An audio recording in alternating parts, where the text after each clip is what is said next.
السلام علیکم دوستو، خواب کے متعلق آج آپ کو کچھ معلومات دینا چاہتا ہوں۔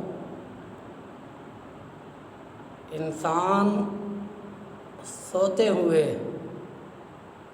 کسی چیز کو دیکھتا ہے، اس کو خواب کہتے ہیں۔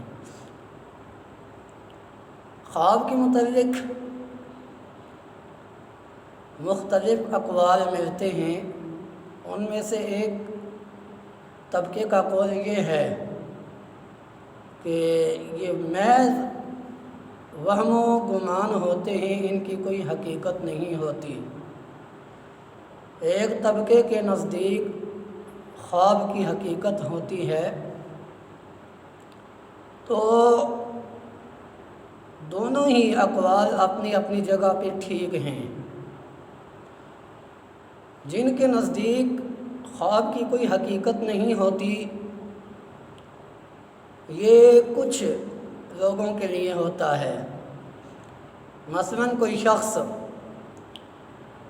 نفسیاتی ہو، جو کچھ دن کو سوچتا ہے وہی اسے خواب میں آتا ہے، یا اس کے معدے کا کوئی مسئلہ ہو، تیزابیت زیادہ ہو، بادی ہو، تو ان حالات میں جب بادی چیزیں زیادہ کھاتا ہے تو اس وقت اس کو عجیب عجیب خواب آتے ہیں، جن کی کوئی حقیقت نہیں ہوتی۔ بسا اوقات خواب انسان کو حقیقت پہ مبنی بات کی آگاہی دیتے ہیں۔ نبی پاک صلی اللہ علیہ وسلم کی حدیث پاک کا مفہوم ہے کہ خواب نبوت کا 46واں حصہ ہے۔ انبیاء پہ وحی نازل ہوتی تھی، بندہ مومن کو اللہ پاک خواب کے سبب سے آگاہی دیتے ہیں، خواب اس آگاہی کا سبب بنتا ہے۔ تو جو شخص بھی کوئی خواب بتائے تو اس کا مقصد بتانے سے قبل اس سے چند سوالات کیے جائیں۔ آیا کہ وہ غمگین تو نہیں تھا، یا اس کے معدے پہ کوئی بوجھ تو نہیں تھا، طبیعت اس کی ٹھیک تھی، مطمئن تھا۔ یہ معلومات لے کے اس کے بعد اس کو خواب کا مطلب بتایا جائے۔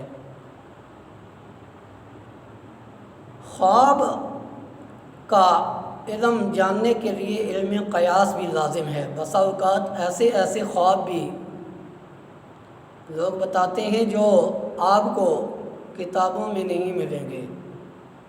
علم قیاس ہوگا تو اس وقت آپ اس کے مطابق اس کو کوئی اچھا سا مطلب بتا دیں گے۔ جو شخص اپنا خواب سناتا ہے اس کو چاہیے کہ کسی ایسے شخص کے سامنے خواب نہ بیان کیا جائے جو اس علم سے نا آشنا ہو۔ کسی اچھے شخص جو اس کا علم بھی جانتا ہو، وہ بھی اچھا ہو، اس کے سامنے خواب بیان کیا جائے۔ خواب کا جو مطلب پہلی دفعہ بتایا جاتا ہے وہ ہو جاتا ہے۔ اس وجہ سے کوشش سے ہونی چاہیے اس کا کوئی اچھا سا پہلو بیان کیا جائے۔ جو شخص جس کے سامنے خواب بیان کیا جاتا ہے وہ اچھا ہوگا، آپ کا اچھا چاہنے والا ہوگا، تو وہ آپ کو اس کا اچھا سا مفہوم بتائے گا۔ بسا اوقات یہ ہوتا ہے کہ بالخصوص خواتین جب خواب دیکھتی ہیں سب کے سامنے وہ اپنا خواب بتاتی ہیں، میں نے یہ خواب دیکھا ہے۔ ایسا نہیں ہونا چاہیے، کیونکہ بعض لوگ جلدی کے ساتھ اس کا جو مفہوم ان کے ذہن میں ہوتا ہے وہ بتا دیتے ہیں، ٹھیک ہے۔ تو وہ اس کا مطلب نہ بھی بنتا ہو تو وہ جلدی سے بتا دیتے ہیں، پہلی دفعہ جو بتایا جائے اس کے مطابق وہ ہو جاتا ہے۔ اچھا خواب دیکھے تو اس پہ اللہ کی حمد بجا لائے۔ ایسا کوئی خواب ہو جو نقصان دہ ہو تو اس پہ چاہیے کہ اللہ سے معافی مانگے۔ خواب سے اٹھنے کے بعد اپنی بائیں جانب 3 دفعہ تھوک دے، اپنی سائیڈ بدل دے۔ نبی پاک صلی اللہ علیہ وسلم کی حدیث پاک ہے، تم میں سے کسی کے ساتھ شیطان خواب میں کھیلے، اس کو چاہیے کہ اپنا خواب کسی کو نہ بتائے۔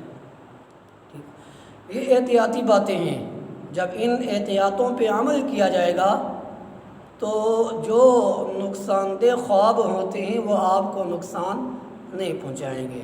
ٹھیک ہے، کوئی انسان ایسا خواب دیکھے جو نقصان پہ مبنی آگاہی دیتا ہے تو اس وقت کوئی صدقہ دے دے، ٹھیک ہے، نوافل ادا کیے جائیں، اس کے بعد اللہ سے معافی مانگے، انسان دعا مانگے تاکہ اللہ پاک اس کو نجات دیں۔ صدقہ یہ دافع البلا ہے، اس سے مصیبتیں ٹلتی ہیں۔ تو خواب محض حقیقت ہی نہیں ہوتے۔ یوسف علیہ السلام کو اللہ نے خواب کا علم عطا کیا تھا۔ اللہ کے نبی جناب خلیل اللہ نے خواب میں اپنے بیٹے کو ذبح کیا تھا۔ آپ کو بیٹا ذبح کیے جانے کا حکم ہوتا ہے خواب میں، تو یہ خواب محض خیالات ہوتے، ان کی کوئی حقیقت نہ ہوتی تو اللہ کے انبیاء کو یہ علم نہ دیا جاتا، ان کو خواب میں حکم نہ ہوتا۔ البتہ یہ بات ہے کہ انبیاء کا خواب وہ وحی ہوتا ہے، وہ سچ پہ مبنی ہوتا ہے۔ عامۃ المسلمین کا خواب ان کے خواب کی بنسبت اس کی حیثیت کم ہوتی ہے۔ اب جو شخص خوش نصیب خواب میں نبی پاک صلی اللہ علیہ وسلم کو دیکھیے خواب کی کوئی حقیقت نہ ہوتی ہو تو نبی پاک صلی اللہ علیہ وسلم کی یہ حدیث پاک، اس کا کیا معنی بنے گا کہ جس نے مجھے خواب میں دیکھا اس نے مجھے ہی دیکھا، کیونکہ اگلے حدیث پاک کے الفاظ ہیں، اللہ کے حبیب کہتے ہیں کہ شیطان نبی کی شکل میں نہیں آ سکتا، آپ صلی اللہ علیہ وسلم کے شکل و شبات میں شیطان نہیں آ سکتا۔ تو یہ خواب کی حقیقت اس سے پتہ چلتی ہے کہ خوابوں کی حقیقت ہوتی ہے، لیکن بسا اوقات جیسا کہ پہلے بیان کیا ہے محض وہم و گمان ہوتے ہیں، یا انسان کسی تکلیف میں پھنسا ہوا ہو تو اس وجہ سے بھی خواب زیادہ آتے ہیں۔ تو امید ہے یہ ویڈیو آپ کو پسند آئی ہوگی۔ ویڈیو پسند آئے لائک کیجیے، اپنے دوست احباب میں اس کو زیادہ سے زیادہ سینڈ کیجیے۔ تو خواب کے حوالے سے مزید آپ کو کوئی معلومات چاہیے ہو تو کمنٹ کیجیے، انشاءاللہ کوشش ہوگی کہ آپ کو مزید اس کے متعلق معلومات دی جائے۔ اگلی آنے والی ویڈیو تک کے لیے اجازت چاہتا ہوں۔ اللہ حافظ۔